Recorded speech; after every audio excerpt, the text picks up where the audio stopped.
This year, we have seen an all-new Microsoft. The company's been teasing us with holograms, open source software, and a whole host of apps that are released on iOS before they're released anywhere else.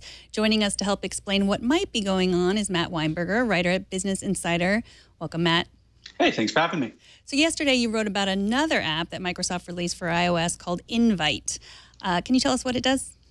It's one of those things where you can't believe no one's thought of it before. It just helps you find a time to meet up with other people. And it's meant for the workplace, but I can kind of see it getting extended to be like getting drinks after work, yada, yada. You set up a meeting and you suggest a few times and people come back to you. They suggest a few times and you can go back and forth until you find a time when everyone is free. So simple, but so much potential. So it's different than just looking at someone's calendar and Outlook that you've, had forever, and it's somehow more seamless than that?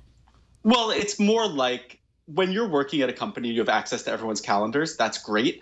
But what if you're trying to set up a meeting with a contractor or someone who works outside of the office or someone whose calendar you don't have access to for whatever reason? That's where this can really shine, and that's where it can solve a real problem. Yeah, they released an app that's similar. I think that called Toss Up that was out like about a couple months ago. I downloaded it. I keep seeing it. I've never used it. I guess that's the same thing, but just for, book club or, meeting people for drinks, like you said, or something like that. Yeah. And I mean, it's not exactly a new idea, but I think the killer app here is that it integrates with Office, especially Office 365, which is kind of using it as a push towards.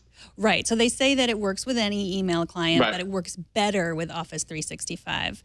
Yes. So is that kind of their strategy to lure people into buying an Office subscription? Totally, because look at it this way. Not that Windows isn't still on, I don't know off the top of my head, but a lot of computers. But Android right now is currently the most popular operating system in the world, and iPhone is pretty up there. And more phones are shipping than computers at this point, or getting there. Windows isn't as important as it used to be. People are doing more computing outside of Windows. So if you don't have Windows, what do you have? You have Office, right? So if you subscribe to Office 365, they're getting cash out of you, whether or not you're using Windows. And that's the big shift at Microsoft.